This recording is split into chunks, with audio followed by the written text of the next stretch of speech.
What's up, everybody? It's Frederick Douglass Bussey, and today we're going to be talking about why size matters in your business.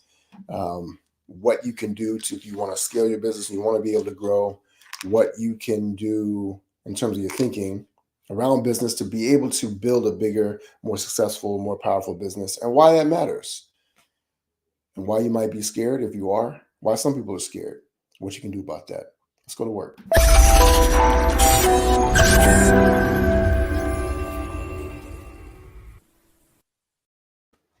So I was having a conversation with someone. We were chatting back and forth, and I just asked him, what are some of your goals for your business? And he was talking about the fact that he wanted to build his business out and things like that, and his goal was to make $90,000 a year. And so, um, essentially, I was just curious, like, why that? And, I think that'll be enough to be able to live off of. I don't really want to, go much bigger than that. And so, one of the challenges that I find that a lot of people are. Hey, Amy, I can't see who the Facebook user is. If you just let Facebook StreamYard know you can use your name, that way I can see who I'm talking to, that'd be great. I love your comments and your questions. Uh, Going back to the story, so the person was talking about the fact that he just kind of felt, that's where they wanted to be.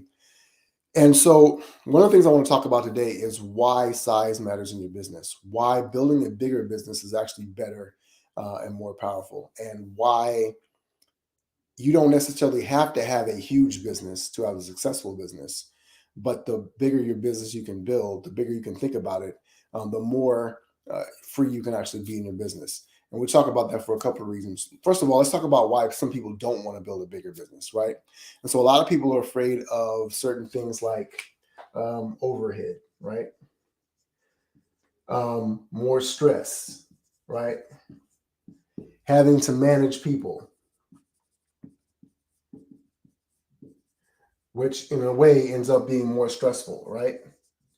Having to deal with more money, deal with financial headaches,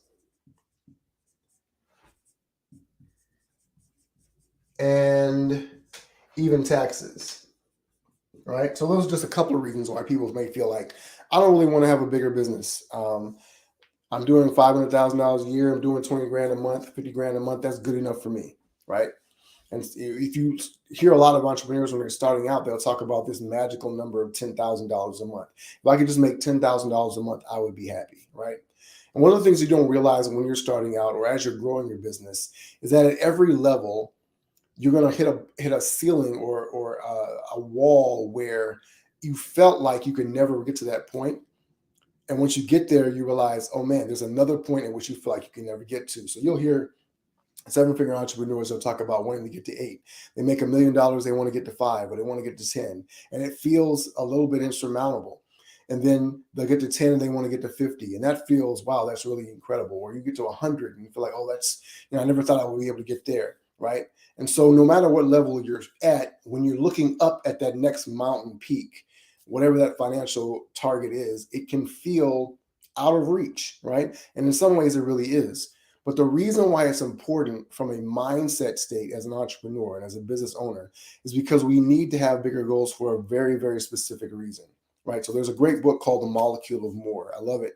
And it talks about how the molecule dopamine, the chemical dopamine, which a lot of people associate with the pleasure chemical that was released and causes people to be addicted to drugs or addicted to sex or things of that nature, right?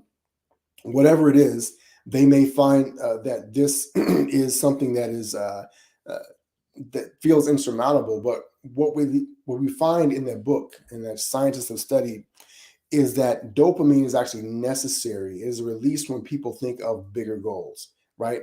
And so if you have something that you're looking forward to, the anticipation of that is what actually drives you and actually pulls out the best of you in terms of creativity and performance because you are driving towards something that's bigger. And so if you are limiting, capping what you're out to create, if you're out to cap what you're out to create in your business, then you're actually limiting what you're able to perform, the level at which you're able to perform in your business. Imagine, for instance, yes, Amy, the book is called The Molecule of More.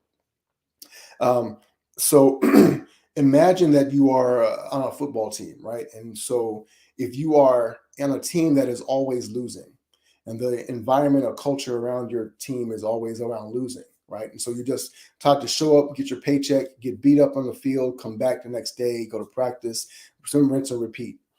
There's a very different level of performance there, because eventually, even though you have talented players on that team, they will not perform at a higher level because they're not playing for more than what they're doing.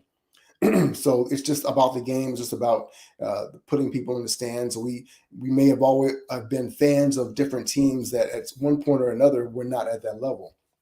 And I tend to be drawn to or fans of teams that have a great winning culture. I'm a fan of the Golden State Warriors. You look at teams like the New York Yankees, teams like the Dallas Cowboys. They have fans who have an expectation of greatness, sometimes an outsized expectation, but nevertheless, they have an expectation. And that's important, because when you're thinking about that, you'll notice that they're never talking about these things as headaches, right? So they're always trying to push the envelope. And so one of the things that you start to realize is that any of these elements, right, you're going to have regardless.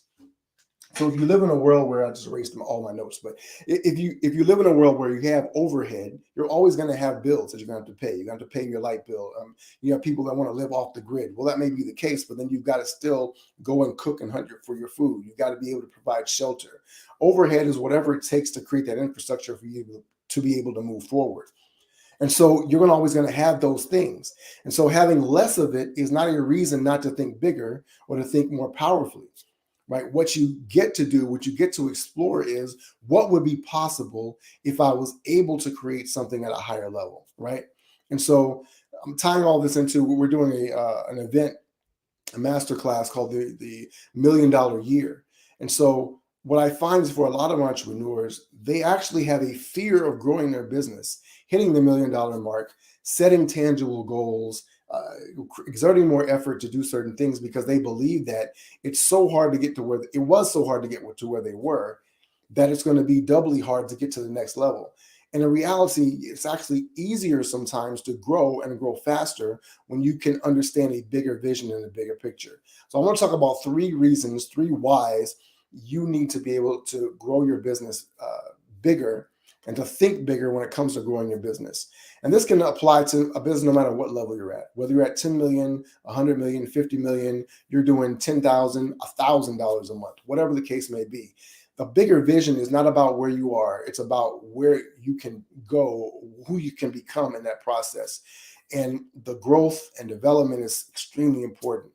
I like to always say that entrepreneurship is the greatest personal development vehicle that I've ever experienced. And it's because that in order to grow your business, you have to grow personally. And if you're not growing personally, then you're becoming stagnant. And as I always like to say, if you're not moving forward, you're moving backwards. So there's no such thing as standing still. And there's 3 things you can create by building a bigger, let's go here, bigger equals, right?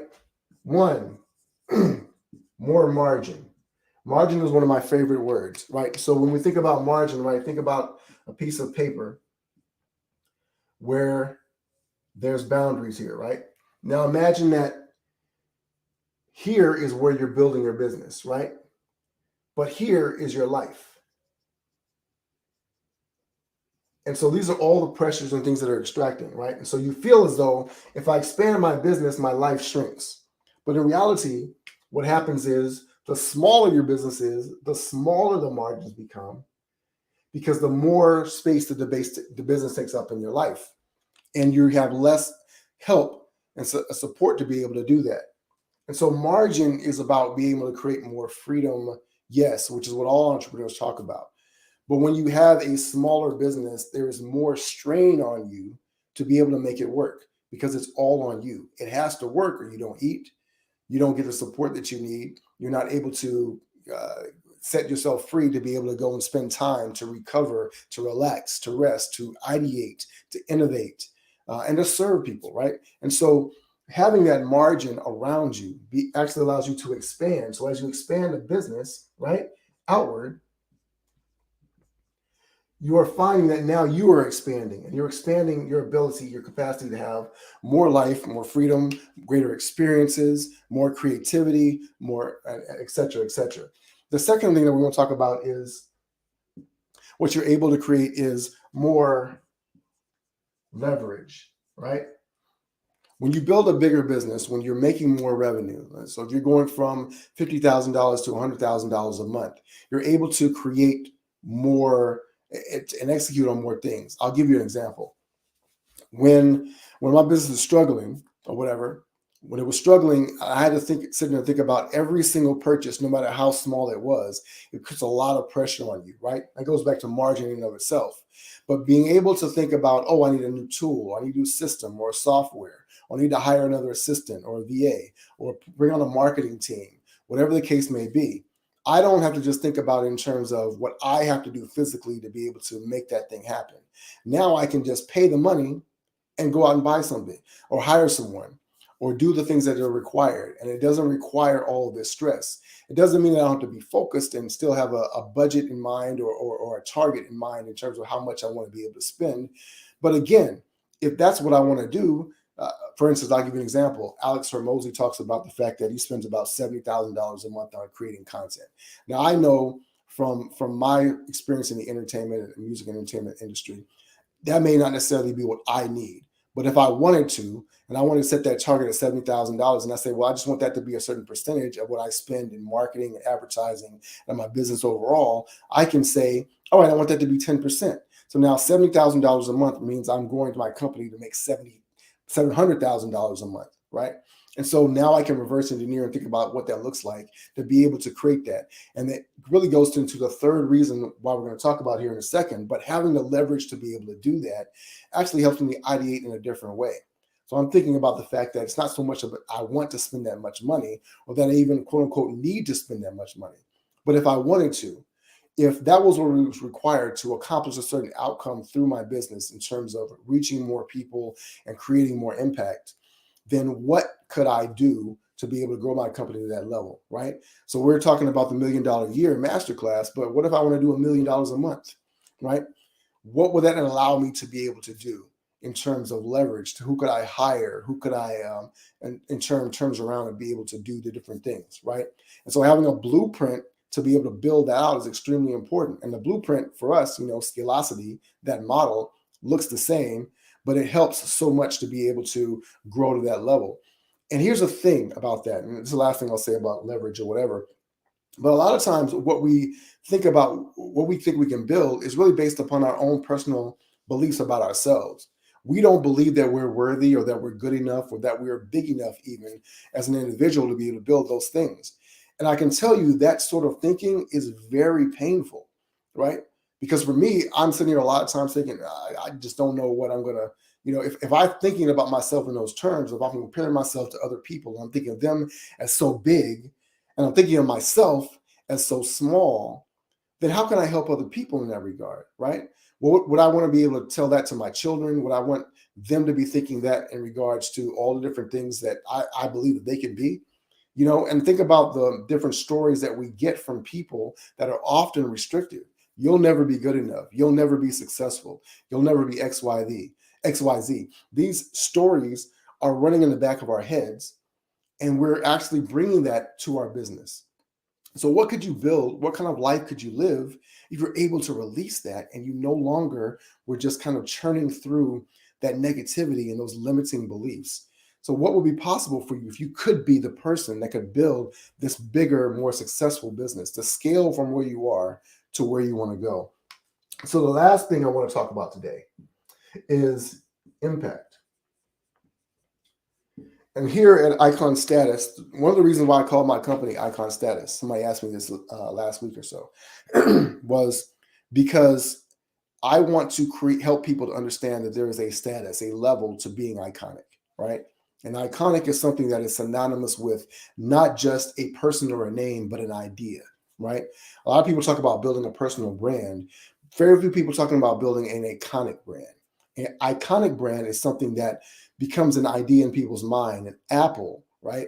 Or a Disney. Those things represent and stand for something that is much bigger than just a business or a number or a product. It is about what does it mean to represent in terms of your impact in the world, the things that they've been able to help people to create, the things that they've been able to help people to dream, the experiences that they've been able to help people to live out in their lives. What is possible for you if you can create that level of impact? And so, what's the difference between where you are right now and being able to build a singular, iconic brand and have the impact that someone will be able to have? And I think a lot of us sometimes are building businesses that are about us and making us feel significant for what we've done in terms of having enough money or having enough wealth and material possessions. But what does it mean to have a larger, more outsized impact in the world? To know that wherever you go in the world, you can create something that is transforming people's lives for the better. And if you look at a lot of the conversation that people have around billionaires and their selfishness and the greed of the wealthy and things of that nature, well, why shouldn't there be people who are wealthy and who care about others who are impactful? Why is it that you have to think smaller in order to be a better person? Why can't good people be wealthy too? Right. And so, if you are a good person and you're continuing to develop yourself, why wouldn't you want to have the impact that allows you to be able to create a life for other people or help them to be able to create a life that can be transformative? That type of impact becomes exponential because it multiplies across a global scale. And that's really what I'm about. I want to be able to help people to grow their own businesses that in a way that is impactful, not just for them, not just for their families, but for so many other people in a really, really meaningful and significant way. So if that's been helpful for you today in our conversation, I'd love to know what your thoughts are. Drop a comment on Facebook or LinkedIn. Let me know what your thoughts are. YouTube, do the same. Also give us a thumbs up or a like. And if you are around, I'd love to see you join our event. It's the event of the year, which is going to be the $1 Million a Year Masterclass. It happens on December 6th from 1 to 2:30 p.m., 90 minutes. We're going to dive into a blueprint for building a seven-figure business in 12 months or less. It's going to be an exciting event. We're inviting over 500 entrepreneurs to join us in that space, to be able to join in and really think about what you want to do over the next 12 months. Where do you want to be standing in November or December of 2023?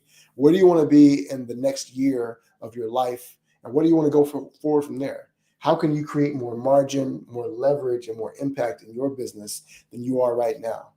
And that starts on December 6th. As a matter of fact, it starts before then. We've got pre-trainings. We've got a bunch of free goodies. We're going to do some giveaways.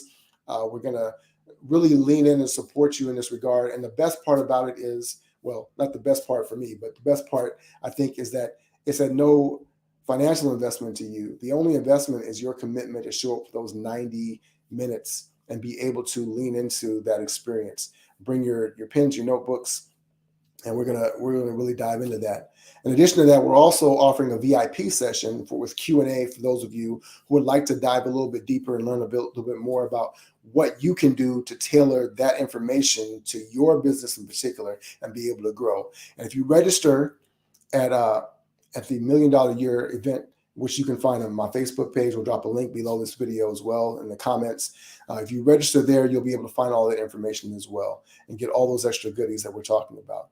So I look forward to seeing you there on the $1 Million a Year Masterclass. I look forward to seeing you on our next videos. We talk more about how you can empower, impact, and continually exponentially grow your business to be able to transform the world and transform the lives of those you care about the most. My name is Frederick Douglass Bussey. Looking here in the comments, Amy, it's good to see you. You said if I reversed 1, 2, 3 to 3, 2, 1 by starting to consider the impact you want to have, isn't that a good place to start? It could be. Yeah. So let me talk about that directly. One of the things that you can do is you can do it here. One of the reasons why people can't get to 3 is because they don't have a margin to think that way, right? So they don't have it's hard to think about impacting others when you don't have you have your own business is not impacted yourself, right? And so you may have that as a goal, but that may not necessarily be the place you start. It doesn't mean that you can't, because some people are driven to think about impact that way. But what happens typically is when people think about impact first, they think about building a nonprofit. So we have this belief that if we do things for free, if we give away money, if we do things or whatever, that we are impacting people more powerfully. And one of the challenges with that is that it's actually not true, right? It's not about capitalism versus being a benefactor or philanthropy. It's not about capitalism versus philanthropy. It is actually about how can I create something that is more impactful and driven? And we live in a world where material means and wealth really matters, right? And so the wealthy have a responsibility that we believe in society to be benefactors and things of that nature. But what about being able to empower everyone to live a life with more margin? Why does a single mother, you have no desire for a nonprofit? I get that. Um, what about a single mother of three who is trying to figure out how she can spend more time with her children, how she can be healthier, how she can make sure that they're eating well and they're living a life where they get the best of things? When the only way she can do that is to get 2 and 3 jobs, that actually has an impact in that way. She doesn't have the margin to be able to create more. And so being able to build a business that is bigger and more impactful um, is not about starting here necessarily, because this is the outcome that you want to create. But you also want to create these outcomes as well. You want to be able to have more leverage, right? And you'll hear in political campaigns, people talk about creating more jobs. I don't necessarily believe that a business is the outcome of a business is to create more jobs, but it is a byproduct of somebody thinking bigger and thinking, how can I not only reach more people, but understanding that the avenue or vehicle to reach more people is by employing other people to come alongside them and create that vision, if that makes sense. So that's one of the reasons why we kind of put it in this order. It's not necessarily having to be that order. The beautiful thing about building your business is that you can build it the way that you want to do the things and create the outcomes that you want to. I think that in and of itself starts with your level of thinking about the type of business you want to build, the size of business that you're out to build, because the size of the margin that you want to create in your life, the size of the leverage that you need to be able to do that, and the size of the impact that you really are out to create in general in terms of the world, I think all those things will help to inform you and your vision. And it's always invigorating to be able to think that way at that level, if you will. All right. So again, drop your comments below. Let me know what you're discovering from this whole conversation. I look forward to seeing you on the next one. I am running to make lunch for the kids. And as always, I'm Frederick Douglass Bussey. Ever forward.